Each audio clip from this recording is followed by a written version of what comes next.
Major points was a focus on what is being done for the special needs of women as it relates to the education programs, transition programs, and re-entry into the community, especially those who were involved in commercial sex work, and what are some of the implications, special implications that need to be addressed. Another element of the re-entry piece was that it's not just education and perhaps a job and a CV, but you need to provide things such as clothes, laptops, networking opportunities, as was done by the program shared with us today. There was another emphasis on the importance of making whatever education it is, be it tertiary education, secondary education, or vocational education, have it incorporate an element that teaches them to think. In other words, really critical thinking and a thinking process that really leads towards more of a self-sufficiency orientation again. Making vocational education market responsive. Most of the vocational education programs really produce people who don't have the skills that the market is looking for, and so it's important that it be market responsive. Another solution was to propose a solution, engage businesses in training within the prisons for particular positions which they can then take on release from prison. That involves a sea change socialization of individuals to recognize the value of those in the prison system when they are released from the prison system as well. Another element was developing the entrepreneurial business development, microfinance, non-formal opportunities for those who don't have a formal work option.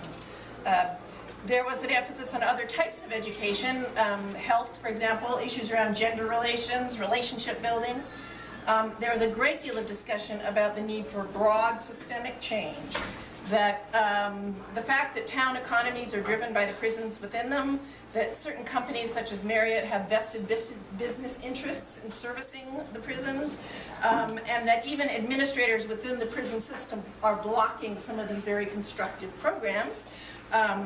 There's a need to tie all of this into a national conversation that looks at the systemic issues which repeat themselves across the states. Let's see. There was also an emphasis on the need to address race and immigration, differential deportation factors, and a particular concern raised about what was called IRA, which was the immigration reform, which included within it, if you are a green card holder, you have committed and been convicted for a felony, even if you are not imprisoned, you are ipso facto deported, even if the rest of your family are citizens. Another proposal was presumptive release. That is, for those who were in the prison system with a 5 or a 10-year sentence, if you go to school, if you don't get any tickets, if you are constructed, that you will be released at the end of your service. That individual commissioners cannot block you from being released, because sometimes that's one of the factors. The nature of the crime can't be the basis on which they refuse you release. And that this would provide an incentive which might have broader effects, including reducing violence within the prison system. We also had a discussion about mental illness, a very high proportion within the prisons, and very high levels of suicide. Part of this is related to the fact that mental illness is treated within the prisons using solitary confinement, which actually under international law is a crime, is considered torture. Yet we are still using it for mentally ill prisoners. And one of the issues raised linked to this was the impact of deinstitutionalization out of mental health institutions and having essentially the prison system take over some of that role. Another one of the issues raised is the preventive effect of education, which I realize touches a little bit on group 2. But a powerful comment made, a statistic from Michelle Alexander, which was that third grade scores determine how many prisons will need to be built. In other words, that's a planning process for government.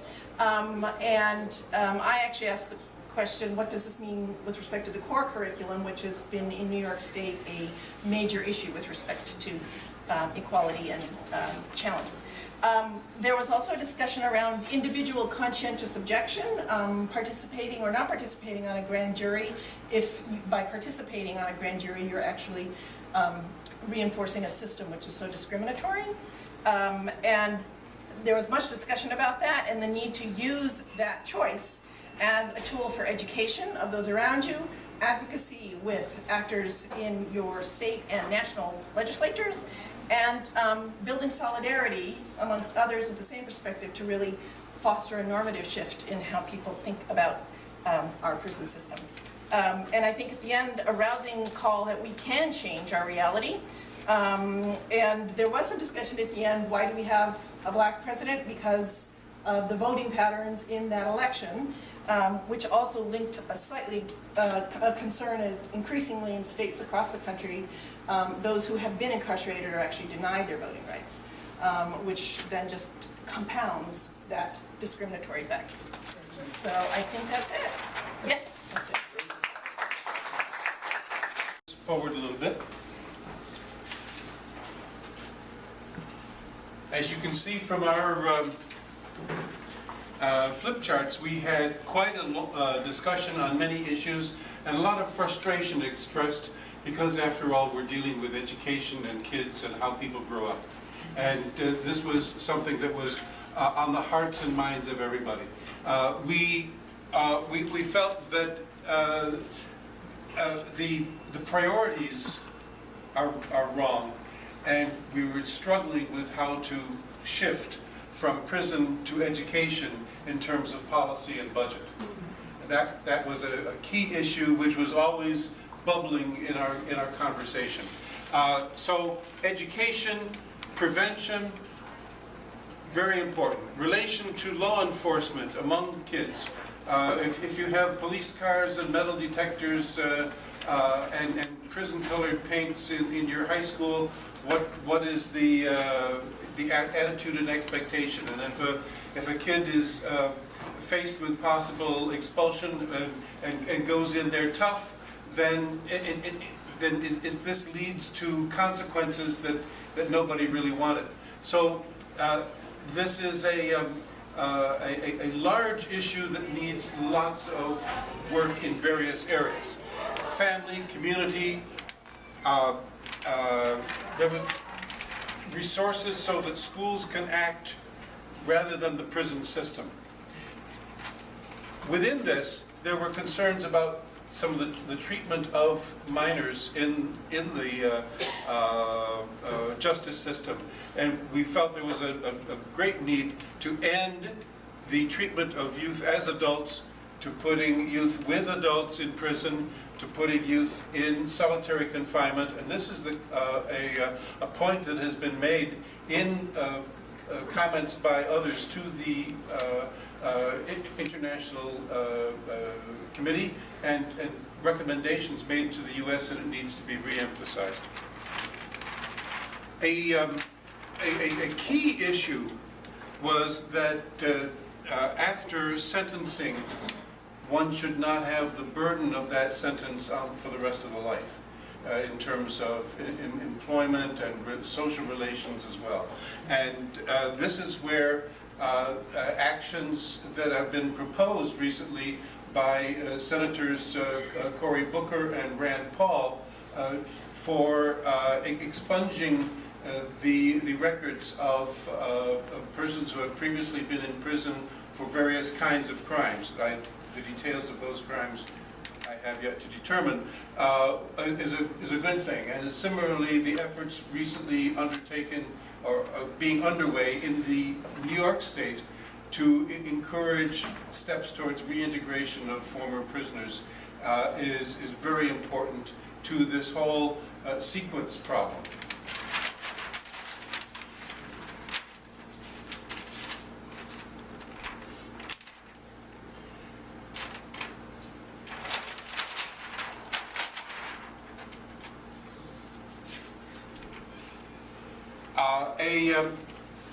In keeping with the idea of policy and budget, a suggestion was made that we need, just as there is an environmental impact statement before funding is given for certain kinds of development projects, we need to have a racial impact analysis statement that would then precede the approval of funding for education programs or for other types of programs that would have an implication on young people.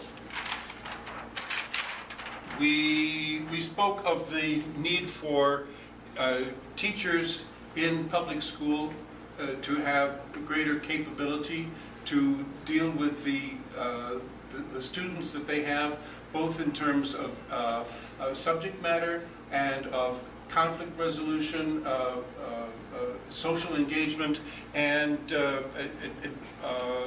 teacher training that goes with this, and the value of teachers that needs to be recognized. And so here again, we have the problem that was mentioned by the other group of the early reading scores, 3rd grade, 4th grade, 8th grade reading scores, as being a predictor of prison cell occupancy later.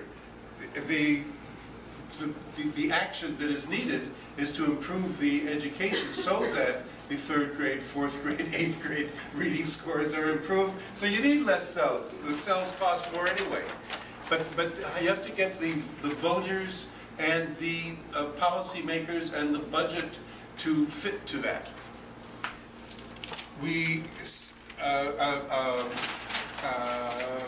Mayor de Blasio, when he was a candidate, pushed for universal pre-K education, and we think that universal support K through 12, in fact, is needed. There was some discussion about the experience of California in reducing its prison population, and I was one who had read an article that made it look like a good thing, but was corrected by one of our group members who said that the number of prisoners did not necessarily go down. The prisoners were put into different kinds of jails of lesser security in California, or were shipped off to Mississippi and Georgia and other states. They were sort of exported to other systems. So you have to look at as they say, statistics don't lie, but liars could do figures. So we have to look at the data and work on the data. Time off for education. This was a point made by the other group as well, and I think it's a point that comes out of the fact of who we have around the table today. To have incarceration reduced because of the attendance and achievement of education is something that will be beneficial in the long run as well. And as the other group had mentioned, whether this be academic or vocational or whatever, that it should be something that is oriented to real possibilities in the future, and for which one does not thereafter have to put a check mark as to whether they've been in prison or not, which would have the influence of either getting the job, or if you say not getting the job if you say yes, I've been in prison, or if you don't check it and say no, I was never in prison, and they find out later and you get fired. So this whole thing of expungement needs to go along with the education, so it's not just a little band-aid but a real solution. Decriminalization of petty crimes, and follow-up by all levels, including us.